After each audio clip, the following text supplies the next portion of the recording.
Oke, bismillah. Assalamualaikum warahmatullahi wabarakatuh. Bismillahirrahmanirrahim. Alhamdulillahirabbil alamin. Wa bihi nasta'inu ala umurid dunya waddin. Allahumma sholli wa sallim wa barik ala habibina wa syafi'ina sayyidina wa maulana Muhammadin wa ala alihi wa ashabihi wa man tabi'ahum bi ihsanin ila yaumiddin. Amma ba'du. Bismillah. Mari teman-teman kita lanjutkan lagi ngaji filsafat kita. Malam hari ini kita masih ada di sesi tentang cinta di minggu yang terakhir di bulan ini. Semoga tidak bosan ya. Mungkin teman-teman sudah kenyang 1 bulan ini kita ngomong tentang cinta-cinta terus. Tidak masalah. Dikuat-kuatkan, disabar-sabarkan untuk istiqomah ngaji. Pelan-pelan kita nambah ilmu, nambah wawasan sedikit demi sedikit. Semoga bisa dapat manfaatnya. Alhamdulillah kalau Allah ridho dan berkenan nambah barokahnya. Yo, ngaji kita ini sudah, saya tidak tahu sudah nyampe ke 300 apa belum, kelihatannya yo hampir sekali 2 kali lagi sudah nyampe ke sesi 300. Yo mestinya seperti kalau saya lihat di banyak channel-channel YouTube besar itu, komen-komennya isinya biasanya, wah ini daging semua ini. Tapi untuk ngaji filsafat saya tidak berani bilang ngaji kita ini isinya daging semua. Pasti tidak daging semua. Yo mungkin ada tulangnya, mungkin ada kulitnya, mungkin ada bulunya. Teman-teman yang mendengarkan ngaji, mengikuti ngaji, ya pilih sendiri, cari sendiri yang cocok. Mungkin ada yang suka daging, alhamdulillah semoga ada ya dedelan-dedelan kecil dagingnya. Yang suka tulang mungkin alhamdulillah cari sendiri mana bagian tulangnya, mana bagian kulitnya. Silahkan milih sendiri, mencari sendiri mana yang suka, mana yang sesuai. Yang tidak sesuai, buang saja. Dan mungkin ada yang suka tulang, ada yang suka kulit. Yang senang daging juga jangan menyalahkan. Karena selera dan situasi orang itu beda-beda. Bahkan mungkin yang punya darah tinggi, yang punya kolesterol, asam urat, malah harus mengurangi semuanya. Tidak banyak-banyak daging, tidak banyak-banyak tulang, tidak banyak-banyak kulit. Atau kebalikannya, ada yang utuh, suka sapinya, apa suka kambingnya utuh, tidak segera dimakan, dipelihara dulu. Ini mungkin yang mendengarkan, tapi nanti saja direnungi lagi, kapan-kapan dinikmatinya. Itu juga tidak apa-apa, tidak masalah. Yang penting semangat belajar kita, gairah kita untuk menambah ilmu, menambah wawasan, semoga lebih besar daripada semangat dan gairah untuk menilai orang lain, mencari-cari salahnya orang lain, sibuk dengan orang lain. Semoga ngaji-ngaji filsafat kita ini membuat kita sibuk untuk perbaikan diri kita sendiri. Baik. Ini sesi terakhir kita malam hari ini. Kita mencoba menggali pandangan-pandangan cinta yang ada di novel seorang ulama besar kita, pujangga kita, yaitu beliau Hamka. Di novel yang judulnya Tenggelamnya Kapal Van der Wijk.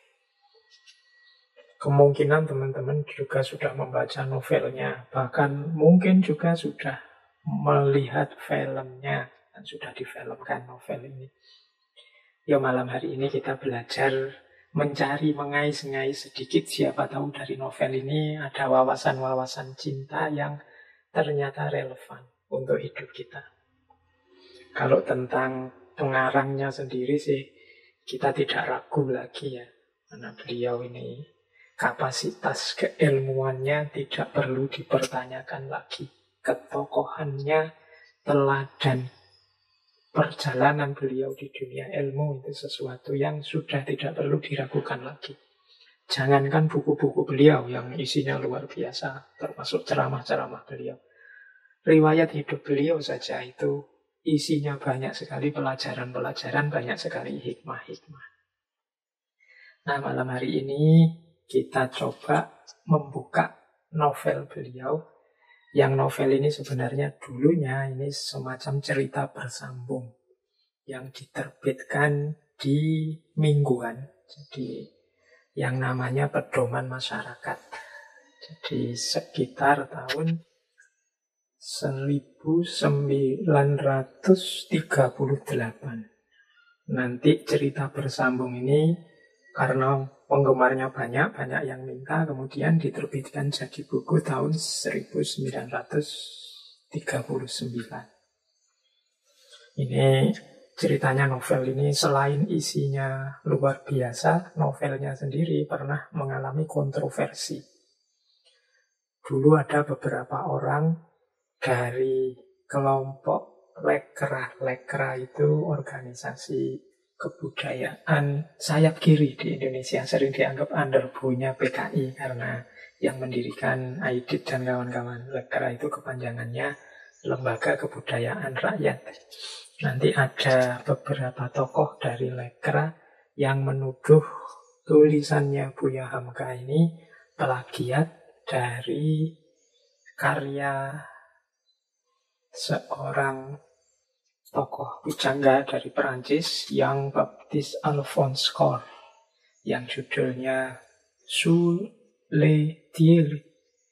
Novel ini nanti diadaptasi, diterjemahkan dalam bahasa Arab oleh Mustafa Lutfi Al-Manfaluti dengan judul Majdulin, yang diterjemahkan dalam bahasa Indonesia Magdalena. Teman-teman bisa nyari novel yang versi Magdalena ini.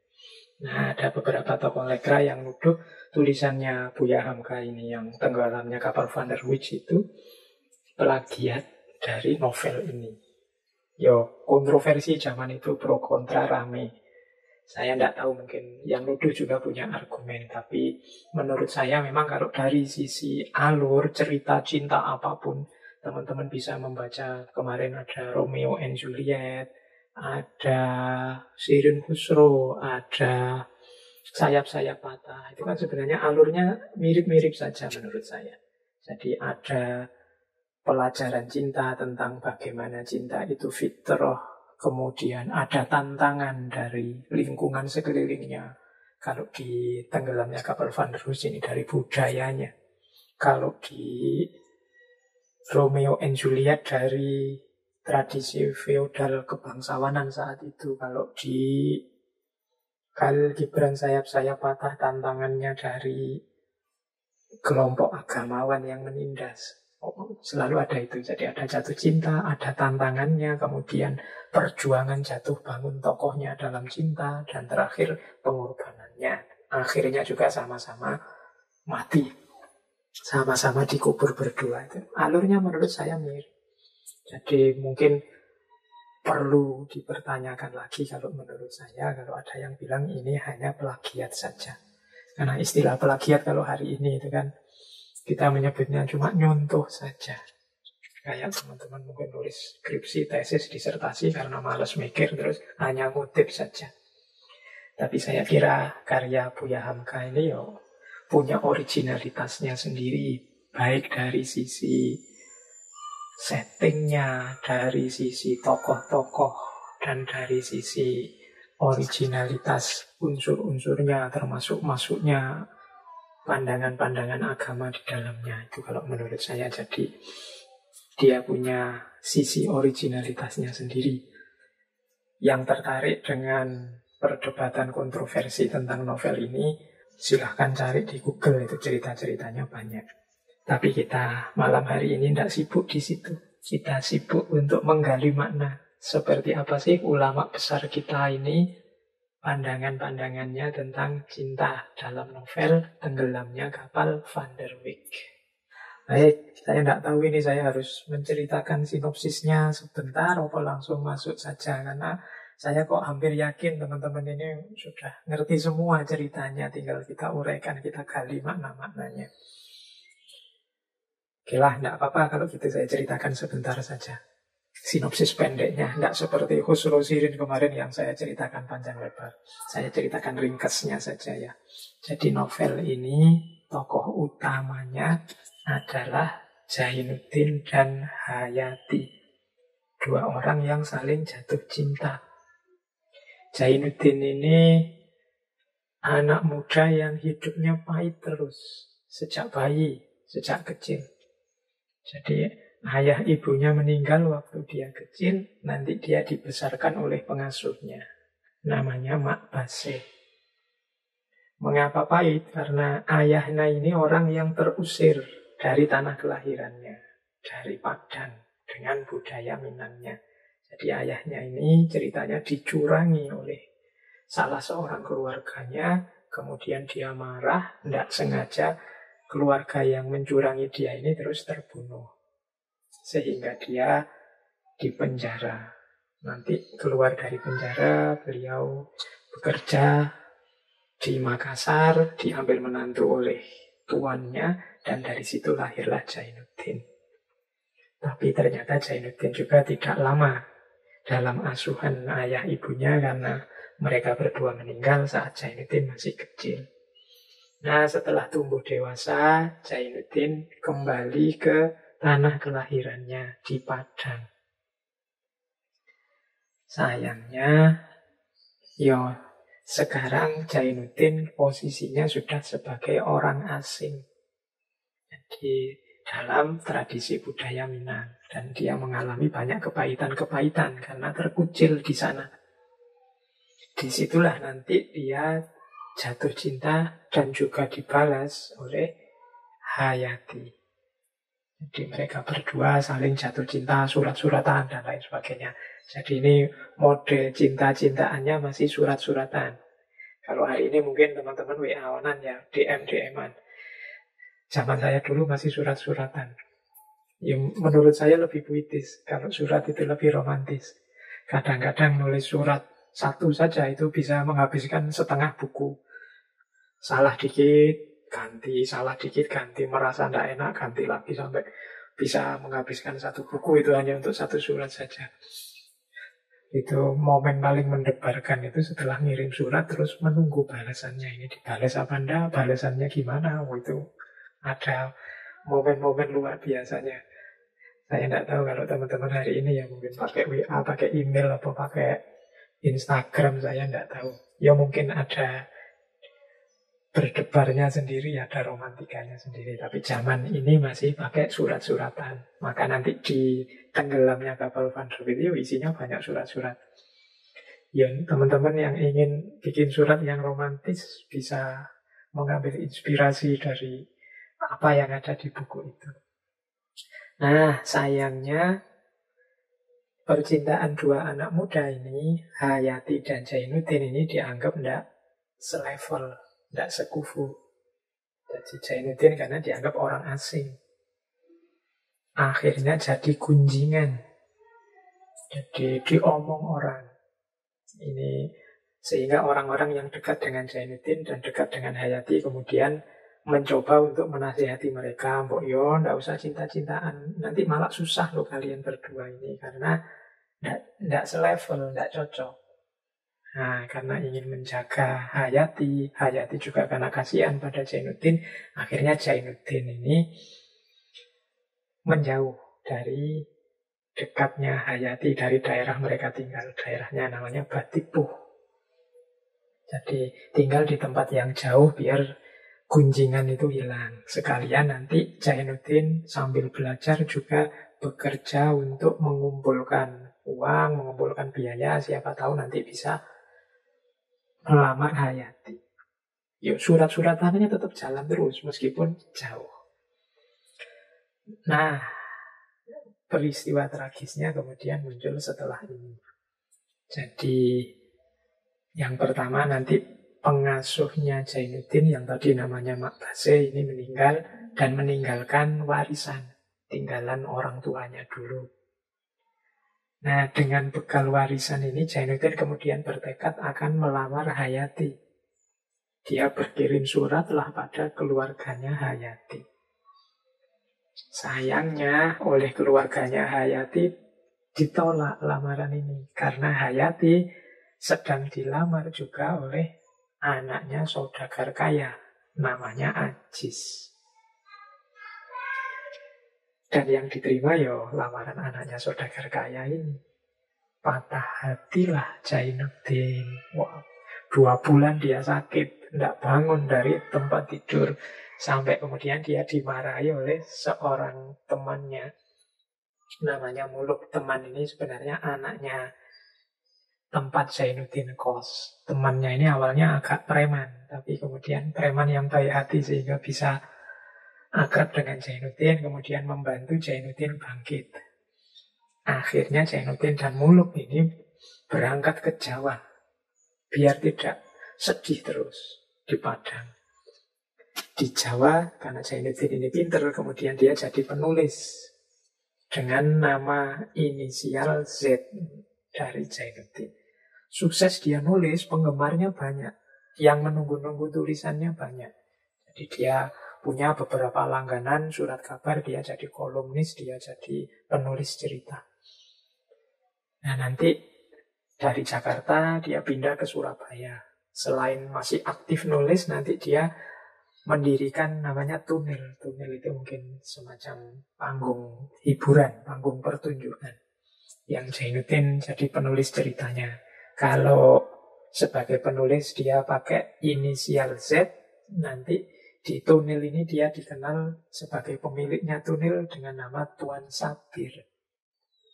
Selain itu, Zainuddin juga aktif dalam pergerakan anak muda perjuangan. Dia punya klub namanya Klub Anak Sumatera. Nah, jadi Zainuddin di Jawa sukses. Nah, di Surabaya inilah, di tengah-tengah kesuksesannya nanti hadir kembali Hayati dengan suaminya Ajis. Jadi Hayati dan Aziz ini bergabung dengan aktivitas klub anak-anak Sumatera. Bahkan nanti bersahabat dengan Zainuddin. Tapi Zainuddin sudah bukan Zainuddin yang dulu. Dia sudah dingin karena kecewa pada Hayati. Jadi dia sudah acuh kalau bertemu dengan Hayati. Ini sangat menyakitkan bagi Hayati. Nah, sampai ada ketika Aziz bangkrut, stres, jatuh sakit, tidak punya rumah lagi, rumahnya disita. Dan Hayati dan Aziz akhirnya pindah ke rumahnya Zainuddin. Mereka bertiga hidup di rumah yang sama. Tapi saya bilang tadi, Zainuddin sudah bergaya, tidak lagi peduli dengan cintanya yang lama.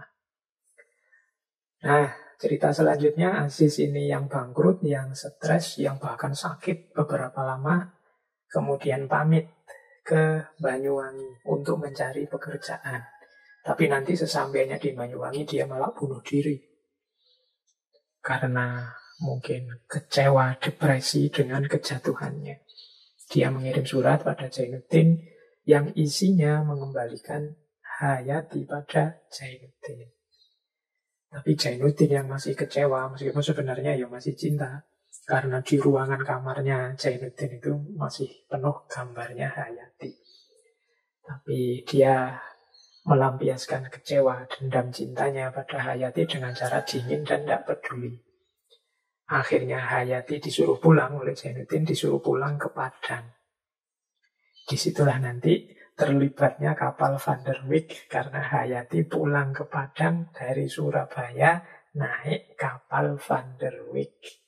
Kemudian terjadi bencana, kapalnya tenggelam, Zainuddin sungguh menyesal, akhirnya dia juga jatuh sakit, akhirnya meninggal dan dikubur bersama. Akhirnya sama ya, dengan banyak cerita-cerita novel yang kita angkat bulan ini. Oke, sekarang kita gali ada makna-makna cinta apa saja di balik novel itu.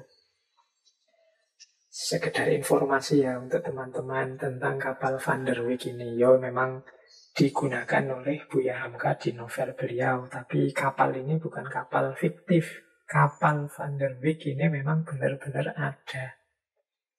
Jadi kapal ini milik maskapai pelayaran Belanda saat itu. Nama Van der Wijk itu diambil dari nama Gubernur Jenderal Hindia Belanda. Namanya Karel Herman Ad van der Wijk. Dia ini berkuasa tahun 1893 sampai 1899. Yo, kapal ini populer sebenarnya. Dulu misalnya Muhammad Hatta dan Sultan Syahrir ketika dibuang ke Digul itu juga naik kapal Van der Wijk ini. Nah, tapi memang kapal ini kemudian kisahnya berakhir tanggal 20 Oktober 1936. Sebagaimana diceritakan di novel Tenggelamnya Kapal Van der Wijk. Jadi ini memang benar-benar ada peristiwa kapal Van der Wijk yang tenggelam. Jadi ini kapal ini tenggelam di selat antara Pulau Madura dan Surabaya. Saat hendak berlayar dari Surabaya ke Tanjung Priok. Dari sekitar 250-an orang, kabarnya ya hanya 150-an yang selamat. Termasuk Hayati. Hayati ini selamat sebenarnya, tapi mengalami luka-luka yang sangat parah. Sehingga masih ada momen ketika dia bertemu terakhir kali dengan Zainuddin untuk mengungkap perasaannya. Juga ada momen dia sempat mendengarkan pernyataannya Zainuddin yang masih cinta kepadanya. Jadi masih ada adegan terakhir pertemuan mereka. Karena Hayati sempat selamat meskipun kemudian akhirnya meninggal. Kalau teman-teman mau mencari peristiwa tenggelamnya kapal ini, nanti diperingati dengan dibuat satu tugu. Tugu ini adanya di Pelabuhan Berondong, daerah Lamongan. Coba dicari ya di Lamongan. Di situ ada tugu prasasti memperingati tenggelamnya kapal Van der Wijk itu, yang ada kata-kata di tugu itu ucapan terima kasih kepada para penyelamat, termasuk para nelayan yang ikut membantu menyelamatkan. Baik, itu tentang kapal Van der Wijk. Kita mulai belajar sekarang tentang cinta yang bisa kita ambil dari novel Tenggelamnya Kapal Van der Wijk. Bismillah, kita mulai. Yang pertama, ini saya ambil dari potongan-potongan yang ada di novel. Pelajaran pertama yang ingin saya sampaikan dari bagian-bagian novel itu tentang cinta adalah jalan masuk dan jalan keluarnya cinta. Di novel Tenggelamnya Kapal Van der Wijk ini, ternyata ada satu pandangan yang menurut saya menarik. Menurut Buya Habka, jalan masuknya cinta yang paling mudah itu adalah rasa kasihan. Tapi nanti rasa kasihan ini juga, kalau tidak hati-hati, juga akan menjadi jalan keluarnya cinta. Jalan hilangnya cinta. Coba kita lihat ya kalimat-kalimat yang menunjukkan itu di novel Tenggelamnya Kapal Van der Wijk. Dan cinta adalah melalui beberapa pintu. Ada dari pintu sayang, ada dari pintu kasih, ada dari pintu rindu. Tetapi yang paling aman dan kekal ialah cinta yang melalui pintu kasihan itu. Jadi ini ceritanya kan, awalnya memang Hayati ini bersimpati, kasihan terhadap sengsaranya Zainuddin. Jadi dia melihat betapa anak muda ini kalem, pendiam, tapi sering disia-siakan, sering diterlantarkan orang hanya karena dianggap orang asing. Nah, ini Hayati ini kasihan. Meskipun Zainuddin tidak tahu kalau dikasihani oleh Hayati. Kalau Zainuddin ya memang senang saja lihat Hayati yang ayu, yang cantik, yang lembut. Tapi awalnya sebenarnya Hayati itu perasaannya adalah perasaan kasihan. Kasihan itu kan, ya kata dasarnya sama sih, kasih, tapi ada akhiran an. Beda dengan cinta, beda dengan sayang. Kalau cinta itu kan fokus pada perasaannya, perasaan sukanya. Kalau sayang itu fokusnya pada perhatiannya. Ada kasih. Kasih itu fokus pada kerelaan untuk memberi, untuk membantu. Nah, kasihan itu dekat dengan itu. Kasihan itu berarti rasaku, aku letakkan padamu. Dalam arti, kalau bahasa istilah psikologi ini lebih ke empati. Jadi empati, aku turut merasa kesedihanmu, aku turut merasakan kesulitanmu, aku turut merasakan kesengsaraanmu. Orang yang empatik ini mudah nantinya jatuh cinta, jatuh sayang pada yang dia empati. Ya tidak harus laki-laki dan perempuan. Kalau kita kasihan pada tetangga kita yang miskin, pada saudara kita yang yatim, itu kan nanti ujungnya kita sayang pada mereka, kita cinta pada mereka. Sehingga kita lenyapkan ego, kita membantu mereka. Jadi menurut Buya Hamka, kasihan itu cinta yang paling baik. Untuk jalan yang paling baik untuk memperoleh cinta. Karena tahap selanjutnya dari kasihan itu adalah cinta. Silakan teman-teman setuju apa enggak dengan pandangan ini. Semoga enggak dipakai untuk modus ya teman-teman. Mungkin dipakai untuk modus biar dia jatuh cinta padaku. Tak tampilkan sisiku yang menyedihkan, menyengsarakan biar dia kasihan. Nah, ini menurut saya, mengapa saya angkat, karena menurut saya ini menarik. Mungkin bisa bahan diskusi teman-teman. Tapi sebaliknya juga, kasihan bisa jadi jalan keluar dari cinta. Jalan keluar itu bukan solusi, tapi jalan cinta turun derajatnya, jadi orang nggak lagi cinta, hanya kasihan saja.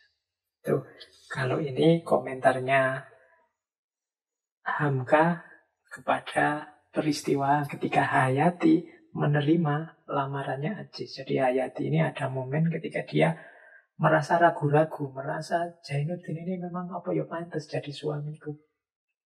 Kok nggak update ya anak ini, nggak gaul. Yang lain anak muda-muda seperti itu, dia kok masih saja seperti ini. Ada momen begitu Hayati ini.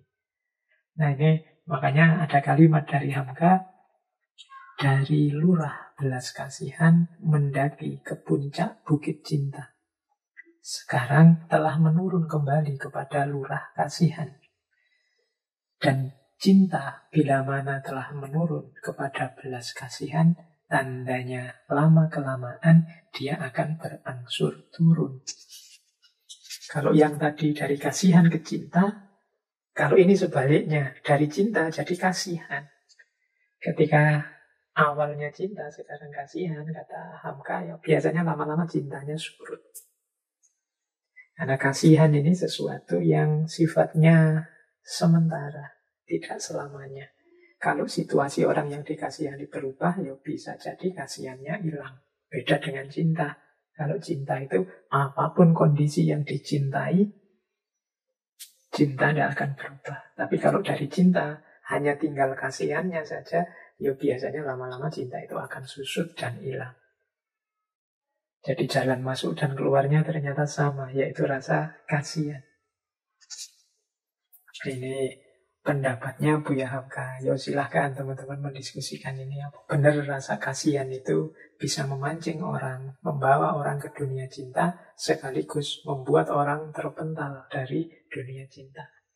Hayati tadi, ketika dia tahu asiknya kehidupan anak muda kota, sebagaimana diperagakan oleh Ajis dan kawan-kawannya, dia kasihan melihat Jainuddin. Dia ragu-ragu, sebenarnya dia ingin tinggal Jainuddin. Apa ya pantas Jainuddin sama aku? Wong Jainuddin anak out of date, bahasanya hari ini kan itu. Tapi dia kasihan pada Jainuddin. Mosok ya Jainuddin tak tinggal. Padahal kita sudah sekian lama saling berbagi rasa, saling berjanji untuk setia. Mosok tak tinggal, kasihan. Nah ini teman-teman ya yang mungkin mengalami momen ini harus hati-hati. Berarti cinta sudah turun hanya ke level kasihan saja. Ya sudah, kita sudah pacaran lama Pak, sudah bertahun-tahun. Kalau mau saya tinggal dia, kasihan. Kalau sudah nyampe cinta tinggal kasihan, itu katanya apa? Biasanya ya akan semakin susut, semakin susut. Biasanya nanti ada masalah kecil saja dibesar-besarkan. Seolah-olah itu problem yang besar yang tidak bisa dimaafkan. Padahal itu problem kecil saja. Itu berarti mungkin selama ini sedang ngempet. Hanya kasihan saja mau meninggal kok tidak tega. Khawatir dianggap dia tidak setia. Baik, ini menurut saya penting pelajaran pertama untuk bahan refleksi. Wajah cinta kita dalam hidup ini seperti apa. Oke, ini yang unik. Terus kita belajar lagi sekarang. Nah, ini tadi yang saya sebut. Ini yang khas, berbeda. Karena yang menulis novel ini seorang ulama. Maka menurut saya ada unsur yang kuat sekali dalam tenggelamnya kapal Van der Wijk ini. Selain budaya Minang adalah, bahasa saya, keterlibatan Tuhan. Bagaimana kita menghadirkan Tuhan dalam kehidupan cinta kita. Itu yang mungkin tidak mudah ditemukan dalam novel-novel yang lain, khususnya kita ya yang muslim, karena Hamka kan ulama. Ada banyak sebenarnya bagian-bagian dari novel itu yang menunjukkan hubungan antara laki-laki dan perempuan, menerima bahwa cinta itu fitrah, cinta itu anugerah. Tapi Hamka mengajarkan kita bagaimana mengelola cinta itu agar tidak nabrak norma-norma agama. Bahkan kalau teman-teman nanti jeli, mungkin ada yang ingin pakai jadi bahan skripsi. Kalau sekedar budaya Minang, jadi tentang budaya Minangnya yang agak keras sehingga membuat Zainuddin dan Hayati susah, itu di beberapa bagian novel itu ada nada kritiknya. Kalau yang tentang budaya Minang. Tapi kalau yang tentang syariat ketuhanan itu kelihatan memang Hamka ingin kuat di situ. Tidak boleh nabrak, melanggar norma-norma yang sudah ditetapkan oleh Tuhan. Meskipun sudah jatuh cinta. Nah ini ada kalimat. Misalnya ini doanya, keluhannya seorang Hayati. Ketika dia merasa jatuh cinta kepada Zainuddin. Setelah Zainuddin menyatakan cintanya. Coba perhatikan, ini pelan-pelan Hamka mengajari kita cara kita mengekspresikan cinta. Ini keluhannya Hayati kepada Tuhan seperti ini. Ya Ilahi, berikanlah perlindungan kepada hamba-Mu. Perasaan apakah namanya ini ya Tuhan? Tunjukkanlah ya Tuhan, dan nyatalah sudah kelemahan diriku. Apalah pertolongan yang dapat kuberikan? Dia meminta budi kepadaku. Aku hanya Tuhan takdirkan menjadi perempuan, jenis yang lemah. Tidak ada kepandaianku, hanyalah menangis. Tuhanku, sebenar-benarnya hamba-Mu ini kasihan kepada makhluk yang malang itu. Oh Tuhanku, hamba sayang akan dia. Hamba cinta dia. Jika cinta itu suatu dosa, ampunilah dan maafkanlah. Hamba akan turut perintah-Mu. Hamba tak akan melanggar larangan, tak akan menghentikan suruhan. Akan hamba simpan, biarlah orang lain tak tahu, tetapi izinkan hamba ya Tuhan.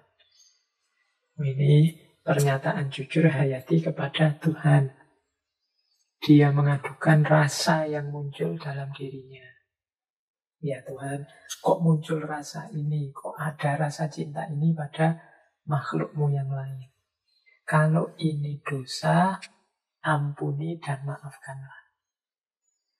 Dan selanjutnya tetap hamba akan turut perintah-Mu, hamba tak akan melanggar larangan, tak akan menghentikan suruhan. Jadi ini dia bertekad, meskipun ini cinta, meskipun ini fitrah, rasa yang tidak bisa aku tolak ya Allah, hamba akan tetap mengikuti perintah-Mu, menjauhi larangan-Mu, menetapi kewajiban dari-Mu. Ini menurut saya ini pelajaran dari Buya Hamka. Cinta ya cinta, tapi tolong jangan diekspresikan di jalan yang melanggar perintahnya, nabrak kewajiban kita, kemudian membantah kebaikan, kebenaran yang sampai pada kita, meskipun itu ya cinta. Ini kalau saya ini bisa diperluas, tidak hanya cinta laki-laki dan perempuan. Cinta kita pada apapun jangan sampai nabrak Allah di level apapun. Sering saya sampaikan, cinta yang ada dalam diri kita itu anugerah yang luar biasa dikaruniakan oleh Allah pada kita. Kita jadikan cinta itu kendaraan kita untuk menuju Allah. Kita jadikan cinta itu anugerah dari Allah yang membuat kita semakin dekat dengan Allah. Jadi caranya begitu. Kalau dalam agama ya, anugerah dari Allah itu kan tidak mungkin negatif. Dia pasti positif asal kita bisa menggunakannya di jalan yang positif. Maka mendapat anugerah apapun, harta, kepandaian, kesempatan, kekuatan, kekuasaan, termasuk cinta, semoga bisa kita gunakan untuk semakin mendekat kepadanya, kepada Allah. Jadi kita memperoleh cinta itu dari Allah, kita menjalani cinta dengan tetap melibatkan Allah, dan perjalanan cinta kita tujuannya adalah Allah, sehingga setiap saat kehidupan kita dengan bekal cinta ini semakin dekat dengan Allah. Itu rumusnya. Kita lanjutkan lagi bagaimana cara melibatkan Tuhan, melibatkan Allah dalam cinta. Nah, kalau tadi kalimat-kalimat dari Hayati, sekarang kalimat-kalimat dari Jainuddin. Ini komentarnya Jainuddin. Ini menegaskan yang saya sampaikan tadi. Kalau ada kepercayaanmu demikian, maka Tuhan tidak akan menyia-nyiakanmu. Jadi ini kan tadi Hayati memasrahkan semua kepada Tuhan, kepada Allah, dan Allah pasti memberikan yang terbaik. Dan disambut oleh Zainuddin, kalau kepercayaanmu demikian, maka Tuhan tidak akan menyia-nyiakanmu. Ini kalau bahasa hadis qudsinya, ana inda dzanni abdi. Kalau kita punya prasangka positif, ya insya Allah itulah yang akan terjadi. Sembahlah dia dengan khusyuk. Ingat dia di waktu kita senang, supaya dia ingat kepada kita di waktu kita sengsara. Dialah yang akan membimbing tanganmu. Dialah yang akan menunjukkan haluan hidup kepadamu. Dialah yang akan menerangi jalan yang gelap. Jangan takut menghadapi cinta. Ketahuilah bahwa Allah yang menjadikan matahari dan memberinya cahaya. Allah yang menjadikan bunga dan memberinya wangi. Allah yang menjadikan tubuh dan memberinya nyawa. Allah yang menjadikan mata dan memberinya penglihatan.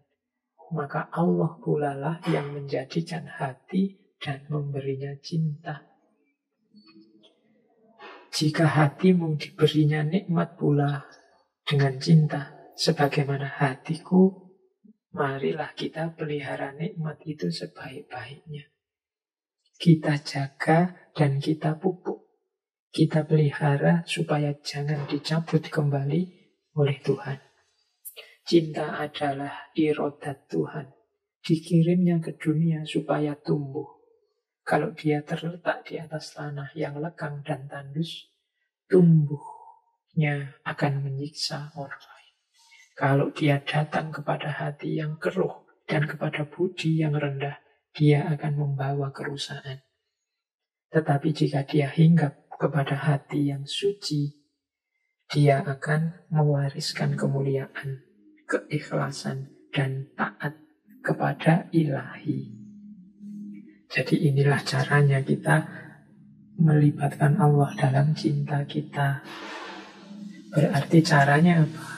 Kita hidupkan cinta sesuai dengan jalan yang diridhoi oleh Allah. Jangan sampai kita sembarangan sehingga cinta itu oleh Allah dicabut kembali. Ini boleh jadi bahan refleksi kita Misalnya kita jatuh cinta, sekian lama, sudah berjanji sehidup semati. Kok tiba-tiba rasa cinta itu rasanya kok semakin berkurang atau bahkan hilang. Mari kita refleksi, jangan-jangan cinta itu kita hidupkan dengan cara atau di jalan yang tidak diridhoi oleh Allah. Dengan jalan yang membuat Allah tidak berkenan. Yes, teman-teman ngerti sendirilah seperti apa jalan yang Allah tidak berkenan itu. Sekarang begitu menggebu-gebu, besok kok tidak ada rasa lagi ya. Dekat denganmu, melihatmu, sudah tidak ada getarannya lagi. Jangan-jangan itu isyarat cinta di dada kita, di hati kita sudah diangkat oleh Allah. Karena kita salah menggunakannya. Kita, kalau dokter itu kita malpraktek. Salah pakai. Jalannya keliru. Semakin menjauh dari Allah. Sehingga Allah mencabutnya. Maka mari kita hidupkan cinta, mari kita hidupkan kasih sayang dalam hidup ini di jalan yang diridhoi oleh Allah. Jangan sampai Allah mencabut kasih sayang yang sudah dianugerahkannya pada kita. Baik, jadi ini hikmah kedua yang bisa kita ambil. Tadi hikmah pertama tentang cinta dan rasa kasihan. Sekarang tentang cinta yang melibatkan Tuhan. Oke, kita lanjutkan. Boleh ambil nafas sebentar, minum-minum dulu. Biar tidak terlalu penuh isi kepalanya. Diberi space dulu sedikit-sedikit. Baik, kita lanjutkan. Yang selanjutnya bisa kita ambil pelajaran dari tenggelamnya kapal Van der Wijk dalam hal cinta adalah aspek kekuatan dan kelemahan cinta. Ini menarik, karena cinta ini dalam hidup kita, dia bisa kekuatan sekaligus kelemahan. Dia bisa sangat membantu kita meraih apapun yang kita inginkan, sekaligus dia bisa jadi penghalang yang paling kuat, paling susah ditembus, yang meruntuhkan kita. Coba kita belajar beberapa bagian dari novel Tenggelamnya Kapal Van der Wijk. Ini misalnya kalimat ketika Zainuddin dan Hayati akan berpisah sementara. Tadi kan ada ketika hubungan mereka digunjingkan banyak orang sehingga mereka memilih mengalah. Zainuddin menjauh dulu, tidak tinggal di kota yang sama. Nah, ini kalimat perpisahan mereka. Ini kata-katanya Hayati. Zainuddin, kekasihku, berangkatlah. Biar jauh sekalipun ku lepaskan. Tapi harapanku hanya sebuah. Engkau sekali-kali tak boleh putus asa. Jangan diberi hatimu berpintu sehingga kesedihan dan kedukaan masuk ke dalam. Cinta bukan melemahkan hati, bukan membawa putus asa, bukan menimbulkan tangis salih sedan, tetapi cinta menghidupkan pengharapan, menguatkan hati dalam perjuangan menempuh onak dan duri penghidupan. Berangkatlah dan biarlah Tuhan memberi perlindungan kepada kita. Ini kan kalimat-kalimatnya optimis, terasa kuat, terasa tegar. Boleh yang ingin belajar citra perempuan dalam novel Van der Wijk ini, nanti di beberapa bagian kelihatan bahwa Hayati ini lebih tegar, bahkan lebih rasional dalam hal tertentu dibandingkan Zainuddin. Zainuddin lebih banyak main perasaan.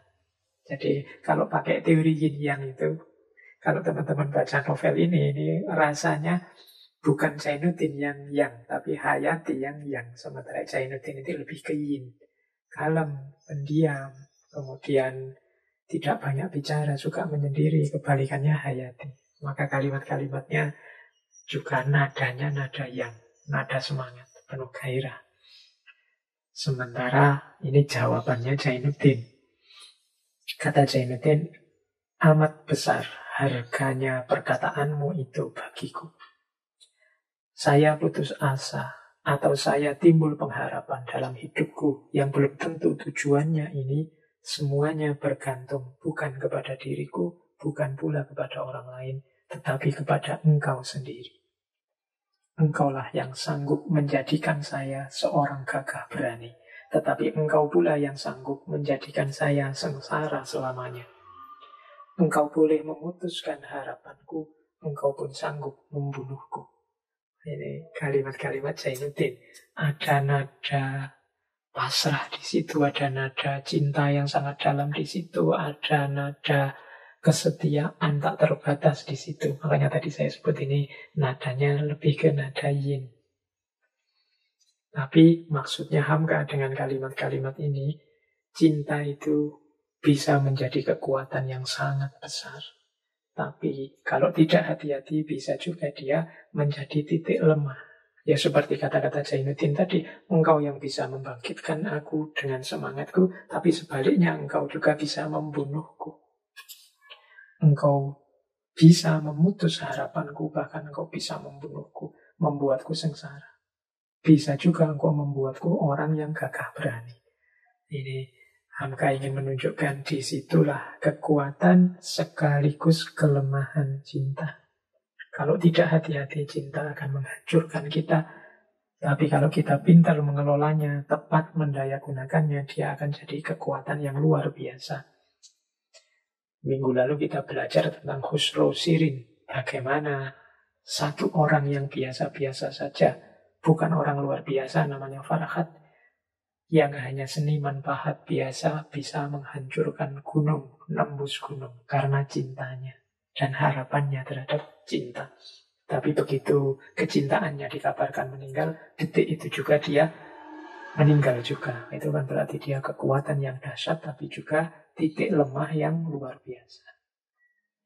Itu juga ada kalimat yang menunjukkan bagaimana cinta bisa membuat orang lemah dan jatuh.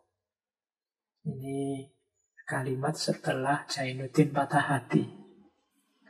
Laki-laki menyimpuh, menadahkan tangan harapan di hadapan seorang perempuan yang dicintainya. Kalau harapan itu masih ada, tetapi turunlah mutunya sebagai laki-laki. Kalau orang telah jelas enggan, dia masih mendekat juga. Tetapi kalau cinta telah mendalam, walaupun bagaimana tebalnya perasaan sebagai laki-laki, badan meremuk juga, laksana ayam terkena penyakit menular. Ini Hamka menceritakan kondisinya Zainuddin dengan menunjukkan ya biasanya laki-laki itu gengsi. Biasanya laki-laki itu ya yang jantan adalah tidak mungkin dia mengemis-ngemis minta diterima cintanya. Apalagi sudah jelas ditolak.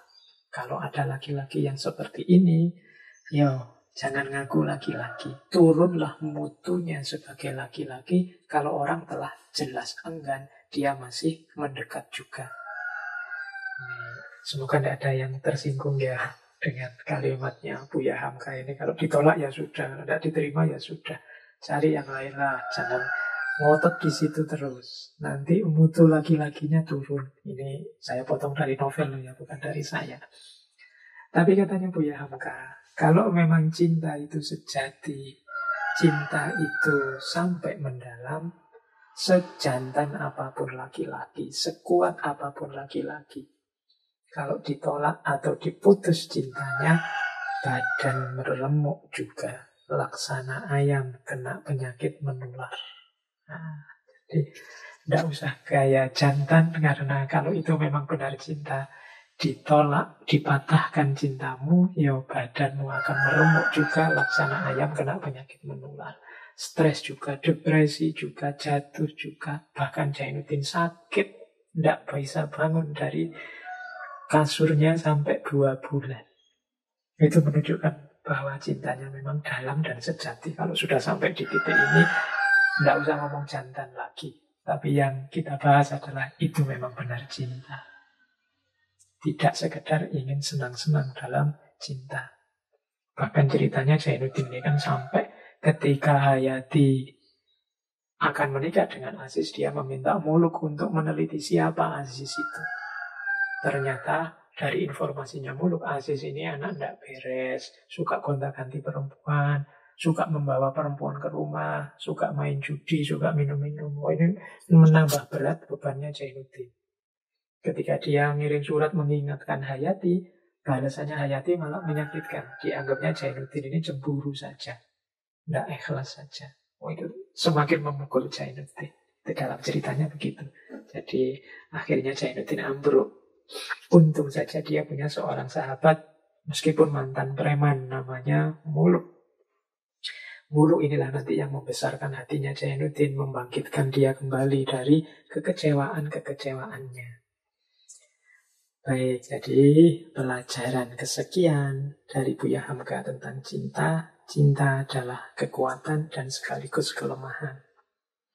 Teman-teman yang oleh Allah dianugerahi dengan cinta, kelolalah itu dengan baik. Seperti saya jelaskan ketika sesi Khusro dan Sirin, energi cintamu manfaatkan untuk hal-hal yang positif, yang manfaat, yang maslahat, baik untuk kalian berdua maupun syukur-syukur bisa untuk lingkunganmu, masyarakat secara umum. Jangan melakukan hal-hal yang terlarang, apalagi dilarang oleh Allah, apalagi dimurkai Allah. Karena dengan melakukan itu sebenarnya kalian sedang meruntuhkan cintamu sendiri. Kalian sedang menunjukkan bahwa cintamu tidak murni. Cintamu hanya mengejar kesenangan egomu belaka. Baik, ini pelajaran-pelajaran. Kita belajar lagi selanjutnya.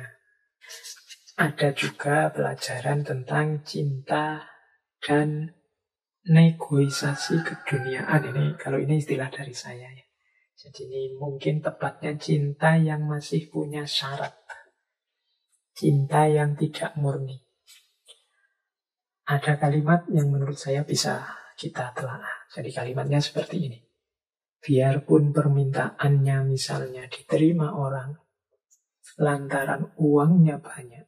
Kalau begitu pertaliannya dengan Hayati bukan pertalian hati, tapi pertalian harta.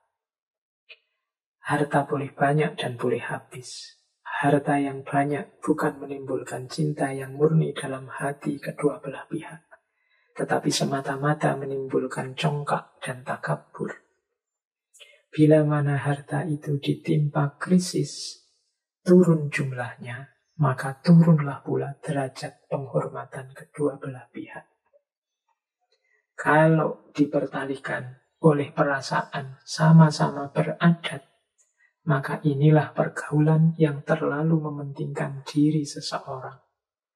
Si laki-laki tidak hendak mengalah dari derajat kebangsawanannya. Si istri pun demikian pula. Itulah sebabnya maka kelihatan pergaulan laki-laki dan istri yang hanya manis kelihatan dari luar. Sebab hati yang laki-laki tiada diberikannya kepada si istri, dan si istri pun bila akan menemui suaminya, ditinggalkannya dulu hatinya pada ibu bapaknya, mama atau kaum kerabatnya. Baru dia ikut suaminya dengan tidak berhati. Oke, jadi ini pelajaran dari Buya Hamka tentang cinta yang tulus. Cinta itu pertukaran dua hati. Hatimu, hatiku. Tapi ada, kalau ini mungkin narasinya berhubungan dengan pernikahan. Karena ini, kalimat ini bisa kita temukan tentang komentar terhadap pernikahannya Hayati dan Aziz. Secara umum memang alasannya dua. Yang pertama karena harta. Aziz ini anaknya orang kaya raya. Yang kedua alasannya ada. Level kebangsawanannya setara. Nah, Hamka mengomentari kalau cinta alasannya hanya kesetaraan harta, ya nanti kalau hartanya habis, penghargaannya pasti berkurang. Laki-laki menikahi seorang perempuan karena dia perempuan kaya, ya nanti kalau kekayaan perempuan ini menyusut atau habis, ya penghargaan laki-laki kepada istrinya pasti akan turun. Demikian juga sebaliknya.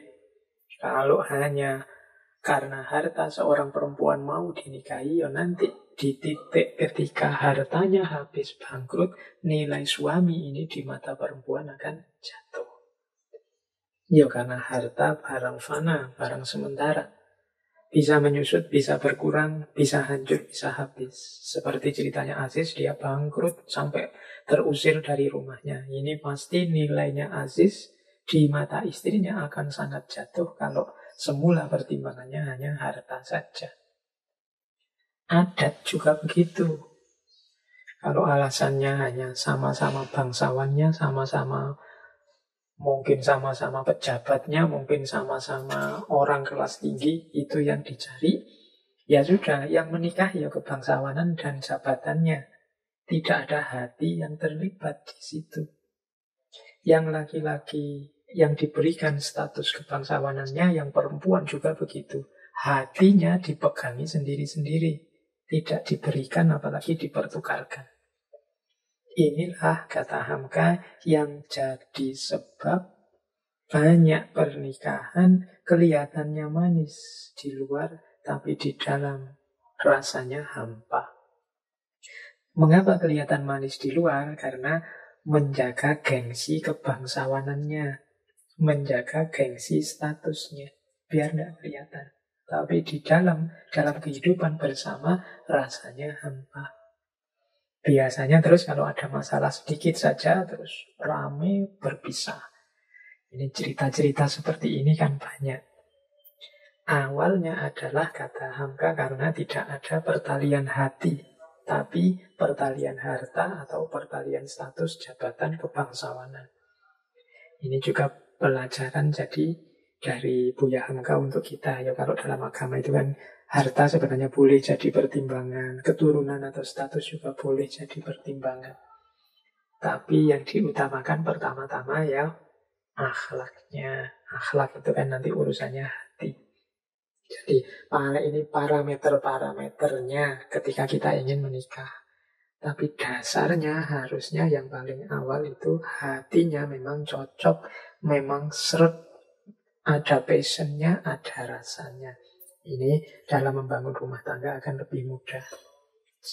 Jadi perkawinan yang dilandasi pertukaran dua hati. Kalau begitu dijodohkan itu tidak bagus ya Pak. Bagus saja kalau dua-duanya bersedia saling memberikan hatinya. Kalau tidak, ya itu nanti akan sangat berat. Jadi tidak ada urusannya dengan dijodohkan atau tidak. Tapi kesediaan dua orang untuk saling menerima dan saling memberikan hatinya. Tidak hanya karena negosiasi melihat hartanya atau melihat statusnya. Kalau hari ini jangan-jangan di antara status itu ya status jomblo atau tidak jomblo. Yang penting aku tidak jomblo, nikah sama siapa sajalah. Nah ini juga tidak bagus. Asal nikah. Ya seandainya memang harus nikah dengan siapa yang kita belum terlalu mendalam dengan dia, pastikan bahwa kalian berdua sama-sama siap dan sedia memberikan hati. Biar kehidupan kalian berdua tidak hampa. Kalau hanya satu yang siap memberikan hatinya, yang satu berjuanglah untuk biar hati yang lain diberikan. Kalau sama-sama belum bisa memberikan hati, ya berjuang berdua. Karena betapapun institusi pernikahan, perkawinan, bukan institusi yang main-main, yang bisa tidak cocok ya cerai gitu saja. Tidak sesederhana itu. Baik, kita lanjutkan. Jadi ini pelajaran selanjutnya dari Buya Hamka, dari tenggelamnya kapal Van der Wijk. Kita mulai sekarang pelajaran-pelajaran patah hatinya. Ini bagian yang menyakitkan.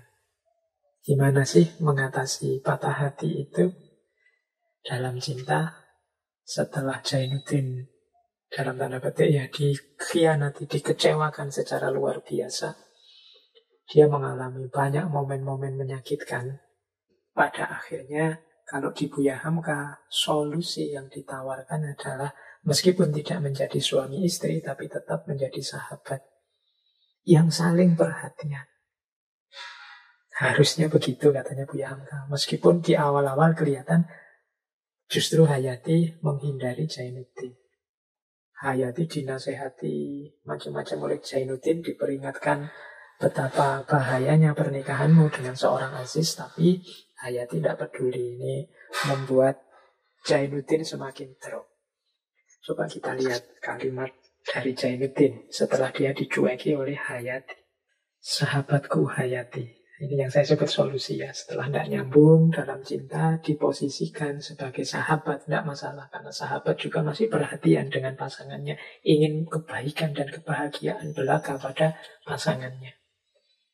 Tentang hubungan cinta, sahabat antara dua orang. Boleh teman-teman kembali, dulu kita pernah belajar tentang filsafat pernikahan. Antara lain pendapatnya seorang Nietzsche. Bahwa bentuk cinta yang layak untuk naik ke level pernikahan adalah diawali dari persahabatan. Nah, ini kalimatnya Zainuddin. Sahabatku Hayati, bagaimanakah yang sebenarnya kejadian Hayati? Benarkah sudah ditutup perjalanan hidup kita? Benarkah telah putus pertalian kita? Dan saya sudah jadi orang lain dalam pemandanganmu. Tidak akan berkenalan lagi. Tidak akan bertegur sapa lagi bila bertemu.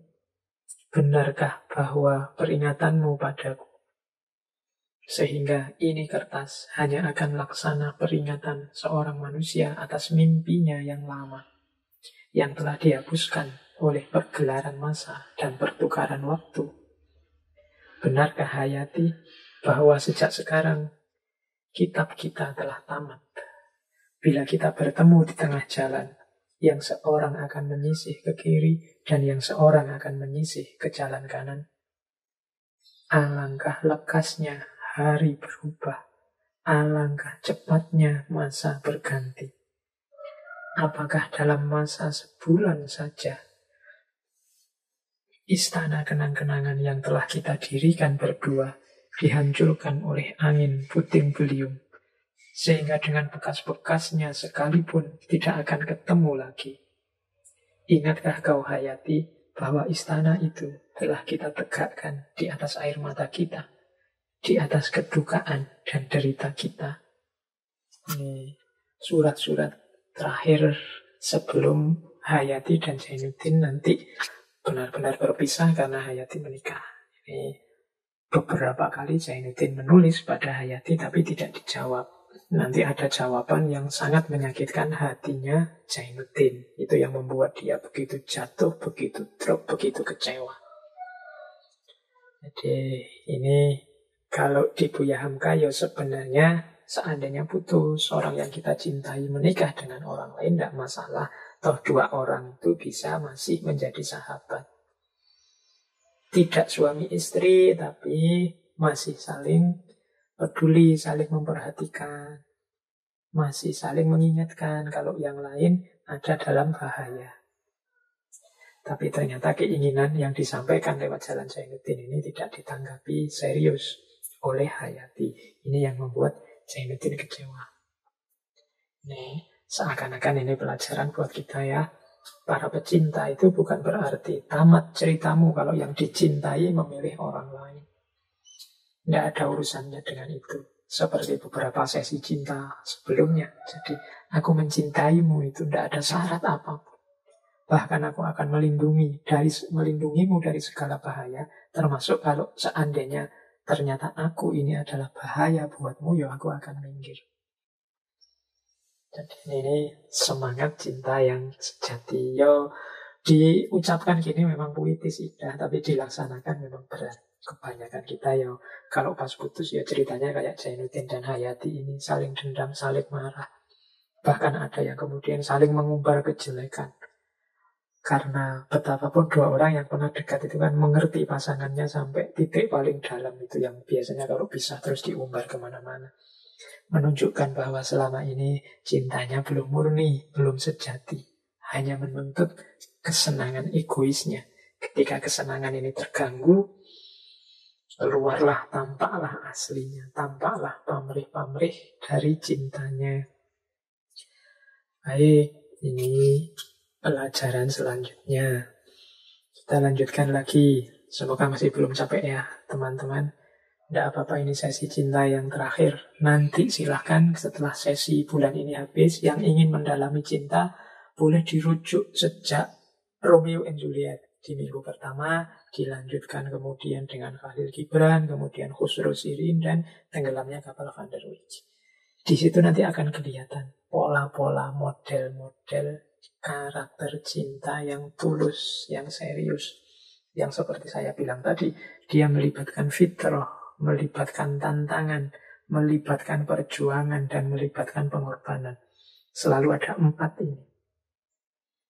Yang pertama fitrah, ya cinta itu pastinya fitrah. Dia tumbuh, dia anugerah dari Allah. Tidak bisa dipaksa, orang tidak bisa pura-pura cinta.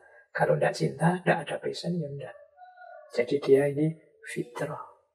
Yang kedua, selalu saja ada tantangan-tantangan. Nanti kalau ada waktu kita urai lagi tantangannya cinta itu apa saja. Dan yang ketiga, butuh perjuangan. Para pecinta yang tidak berani tantangan, malas melakukan perjuangan, jangan nangis kalau cintamu runtuh dan gagal. Dan yang terakhir, harus siap juga memberikan pengorbanan. 4 unsur ini menurut saya ada di semua cerita cinta yang kita gali bulan ini. Jadi fitrah, kemudian tantangan, kemudian perjuangan, dan yang terakhir pengorbanan. Pengorbanan bentuknya macam-macam, tapi di 4 novel ini pengorbanannya semuanya sampai puncak, yaitu mati bersama. Ya, kalau kita tidak harus seperti itu, yang novel memang dibuat dramatis seperti itu.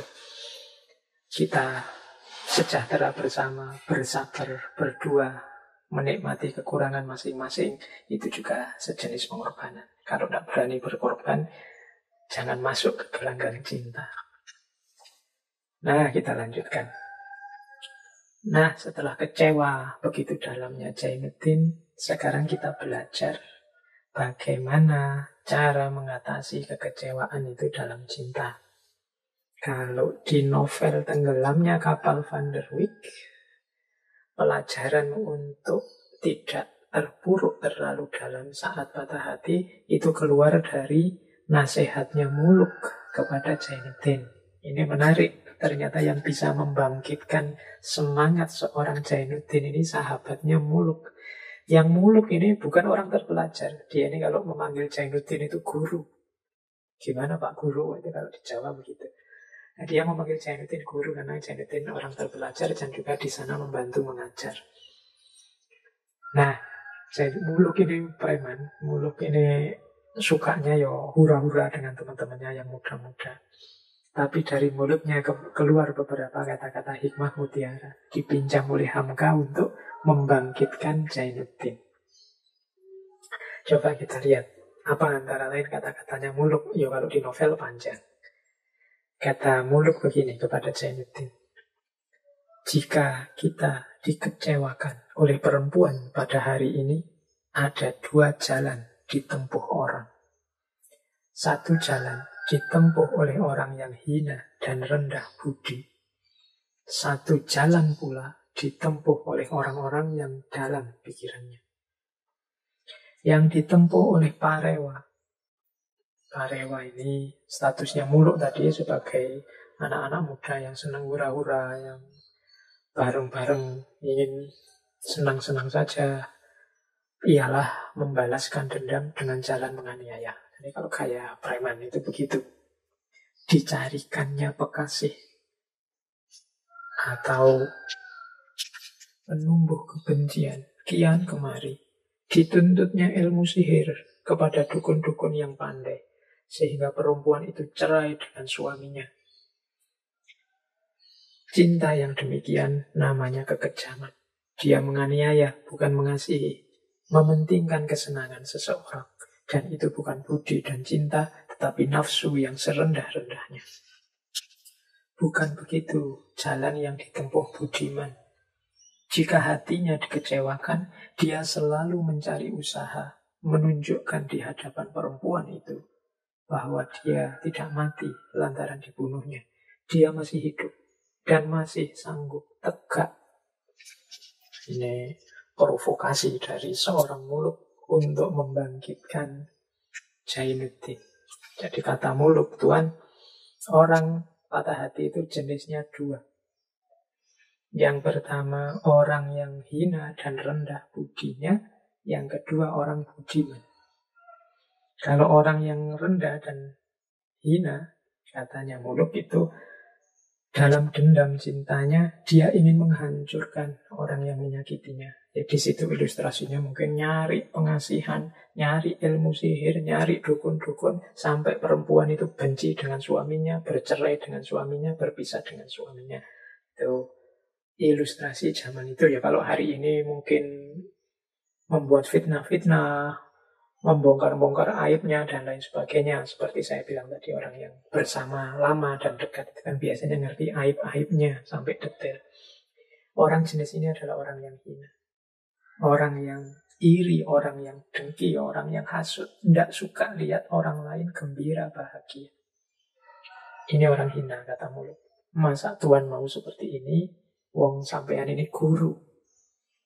Nah, kalau seorang budiman bagaimana? Orang budiman itu kalau dia patah hati, dia tidak akan balas dendam. Dia akan melanjutkan hidupnya, menunjukkan di depan orang yang mengecewakannya, termasuk semua orang, bahwa aku tidak mati. Aku masih hidup dan masih bisa tegak, masih bisa jaya. Jangan dikira sakit hati dan kecewa ini meruntuhkanku selamanya. Aku masih bisa bangun dan bangkit kembali. Ini nasihatnya Muluk. Selanjutnya ada kalimat begini dari Muluk. Lihat anak-anak muda zaman sekarang yang menangis terseduh-seduh minta belas kasihan perempuan. Mau dia berkorban, sengsara, hina, hanyalah mencari apa yang disebut orang cinta. Salah persangkaan yang demikian, hai guru muda. Cinta bukan mengajar kita lemah, tetapi membangkitkan kekuatan. Cinta bukan melemahkan semangat, tetapi membangkitkan semangat. Kalau itu benar cinta, mungkin gitu maunya Muluk. Ya jangan merengek-rengek, terseduh-seduh minta dibelas kasihani. Cinta itu kekuatan. Kalau kita minta dibelas kasihani berarti cinta kita lemah. Cinta bukan melemahkan semangat, tapi cinta itu membangkitkan semangat. Kalau itu memang cinta sejati, bangkitlah. Tunjukkan kesejatian cintamu. Nah, itu mungkin kalimat-kalimat yang ingin disampaikan oleh Muluk kepada Zainuddin. Ya, yang ingin menyampaikan ya Buya Hamka lewat mulutnya Muluk untuk anak-anak muda yang dilanda patah hati. Buktikan cintamu sejati dengan semangat, dengan bangkit, dengan menunjukkan bahwa betapa kuatnya cintaku. Meskipun dikhianati, dikecewakan, tetap dia bisa bangkit, bangun kembali, tegak dan jaya. Ini kalau bahasanya hari ini mungkin ini provokasi dari Muluk kepada Zainuddin.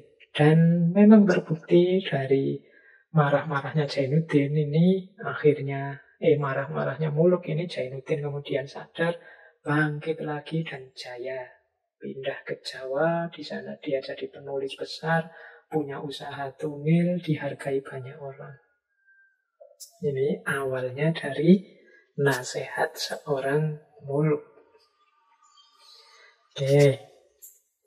Ya paling tidak kita belajar dari Muluk tentang kecewa ya kecewa, patah hati ya patah hati, tapi jangan segitunya lah. Baik, itu pelajaran-pelajaran umum tentang cinta dari novel Tenggelamnya Kapal Van der Wijk.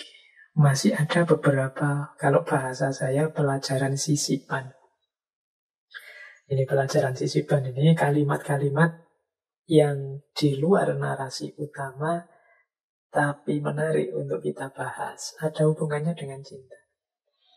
Coba ya, ini masih ada waktu sekitar 30-an menit lagi. Kita lihat beberapa catatan saya tentang teori-teori unik dari novel ini tentang cinta. Tapi yang di luar narasi utama, meskipun ya tetap ada hubungannya. Ini ilustrasi wawasan Hamka tentang cinta. Baik, ini saya ambil ya pelajaran pertama dari novel itu yang menurut saya unik adalah Hamka membedakan ekspresi cinta antara laki-laki dan perempuan.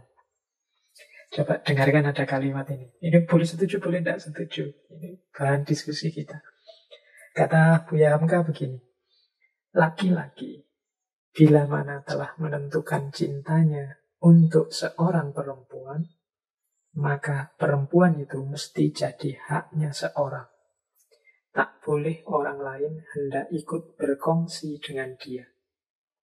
Jika perempuan itu cantik, maka kecantikannya biarlah diketahui olehnya seorang. Jika suara perempuan itu nyaring, biarlah dia seorang yang mendengarnya. Sebab itu, kalau ada orang lain yang hendak memuji kecintaannya, atau mengatakan suaranya nyaring, atau menyanjung budi baiknya, semua itu tidaklah diterima oleh laki-laki yang mencintainya tadi. Bertambah banyak orang memuji kecintaannya, bertambah timbullah cemburu dalam hatinya. Sebab perempuan itu untuk dia, buat dia, tak boleh buat orang lain. Tetapi cinta perempuan kepada laki-laki sebaliknya dari itu. Laki-laki pada pemandangan perempuan adalah laksana dukuh emas yang tergelung di lehernya, atau gelang bertatah berlian yang melilit tangannya. Perhiasan yang akan dibanggakannya kepada kawan